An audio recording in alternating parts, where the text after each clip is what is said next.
stage, the wonderful Nick Hill.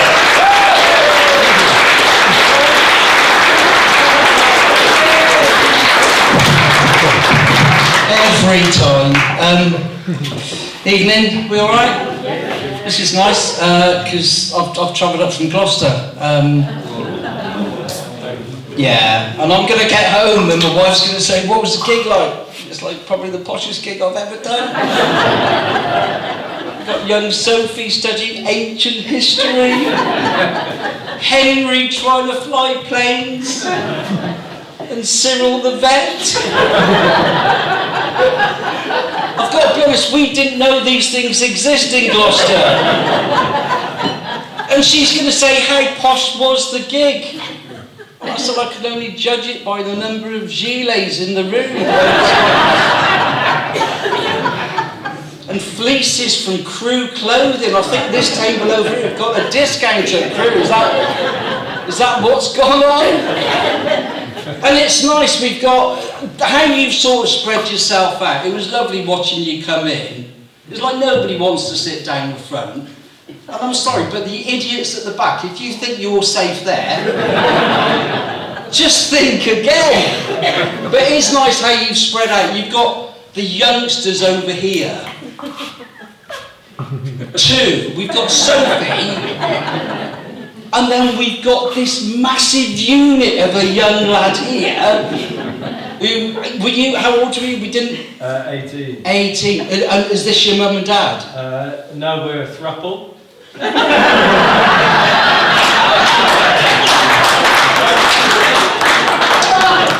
I bet they do everything you tell them to, don't they?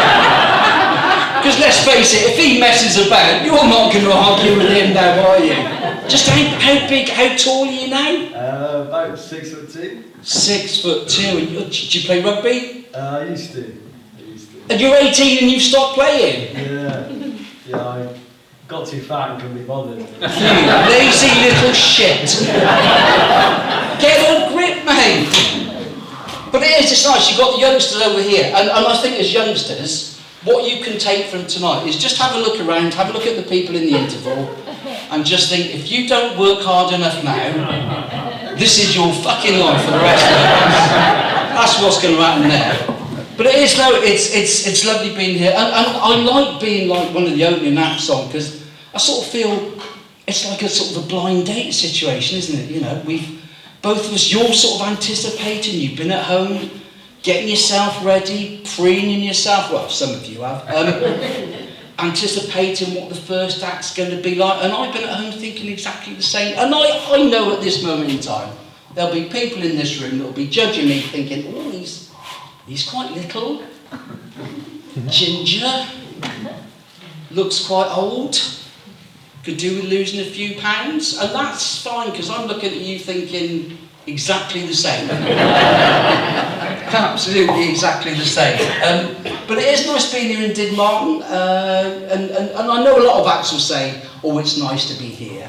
And what I'd like to do, if you have another night here, and an act comes on and says, oh, it's nice to be here, can you all just collectively just go, why?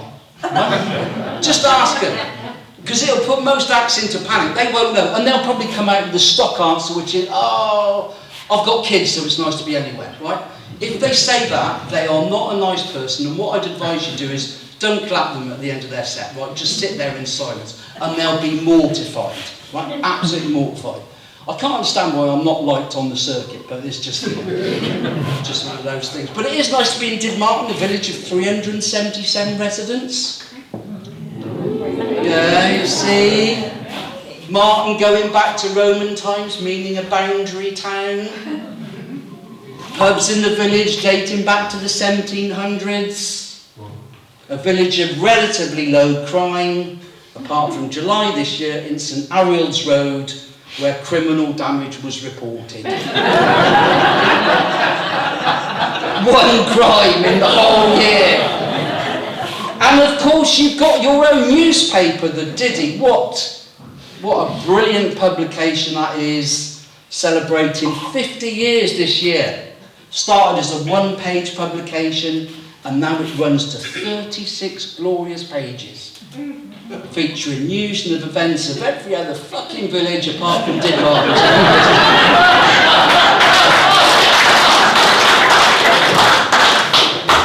Page 15 was quite interesting in your October edition, though, I have to say. Let me just read this to you. Page 15. I couldn't believe this when I saw this.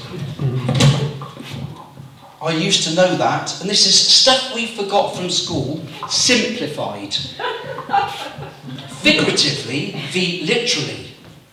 Figuratively means metaphorically, and literally describes something that actually happened. If you say that a guitar solo literally blew your head off, your head should not be attached to your body. Who writes this shit? Absolute. Emma, have you got anything to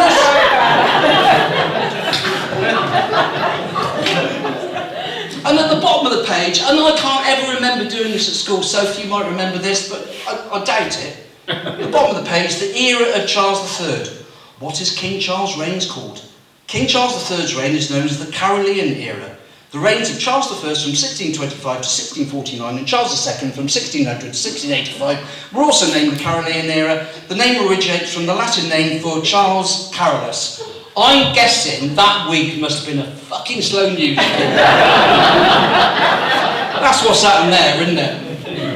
But this is a nice gig, because not all gigs are like this. I did a gig in Swansea a couple of weeks back, and I was backstage, and I hadn't looked through the curtain to see what's going on.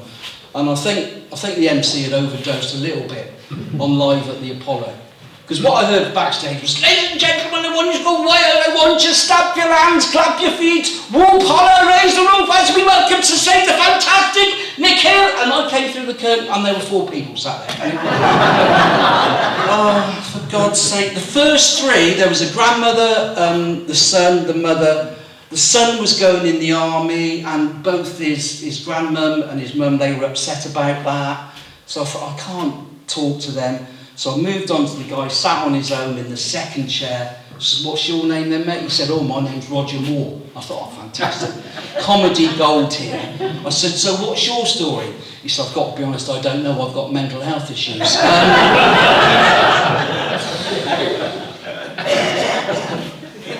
And a couple of days before that, I did a gig not far from here, and I went on and I said, oh, hi, lovely to be here, my name's Nick Hill, I'm from Gloucester, and this lady at the back said, excuse me, young man, I know you're from Gloucester, so we will make an exception.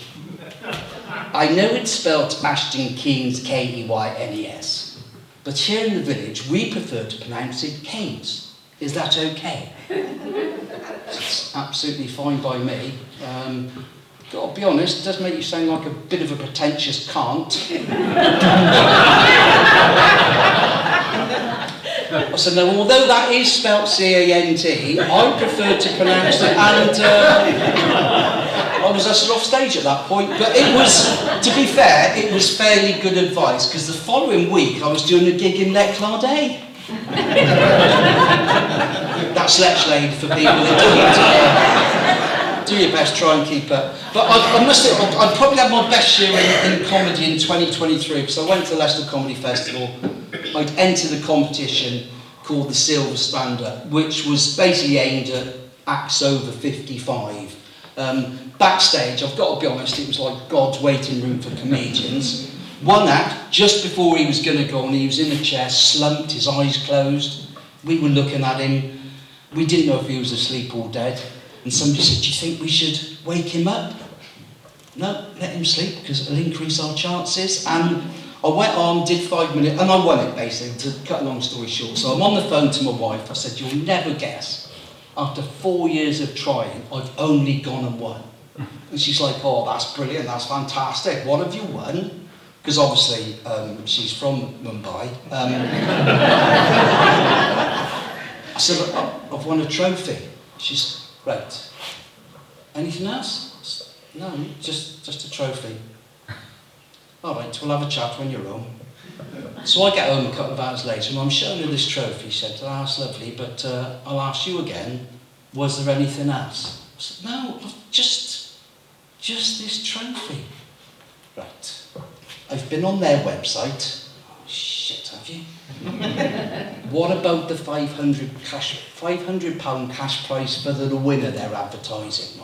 Oh, I was gutted, right? Because I thought I could keep that as something special I wanted to do. She said, what have I told you all through our marriage? I said, I don't know, there's been so many things it's hard to remember, to be honest. She said, you should never lie. And she's right, she's absolutely right. You know, we've been married 25 years and you shouldn't lie in a relationship.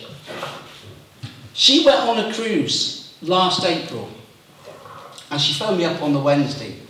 You all right? I said, yeah, I'm fine, thanks. Are you missing me? I remember what she said, never lie. So I was like, no,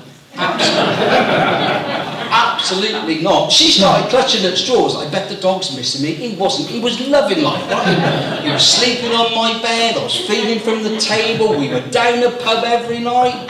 We went and got tattoos. Well, I did. He was having his best life ever. But she's not. I mean, she's just not a happy woman generally. I'll give you an example. It was her birthday today. So I got her a spa day, and apparently that was wrong because she says she always does her grocery shopping at Aldi.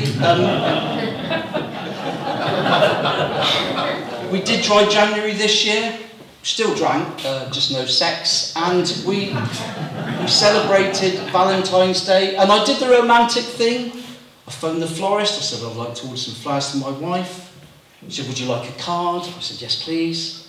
She said, what do you want on the card? I said, I'll just put to Lynn, all my love, Nick. And then she said, would you like a kiss on the bottom? I was like, brilliant. I can be there in 10 minutes. She went, no, on the bottom of the card. I said, I know, I'm a comedian, I was just making a joke. And quick as a flash, she said, I bet you don't get many gigs, which I thought. But we have been married 25 years, and we were just having a chat the other day. I said, I think the romance has gone out of our relationship. I said, what do you mean? She said, well, maybe on those rare occasions when we are being intimate, it would be nice to have some music playing in the background. I thought, oh, she's probably got a point. So the next time we sort of got down to it, and it was a little bit awkward finding a track that lasted 45 seconds, but it was, I put the music on. It was Angels by Robbie Williams. I thought that'll do, put us in the mood. I've got to be honest now, with hindsight, my choice of song number 2, a theme for Match of the Day, was probably wrong. But then she said, there's no surprises in our relationship.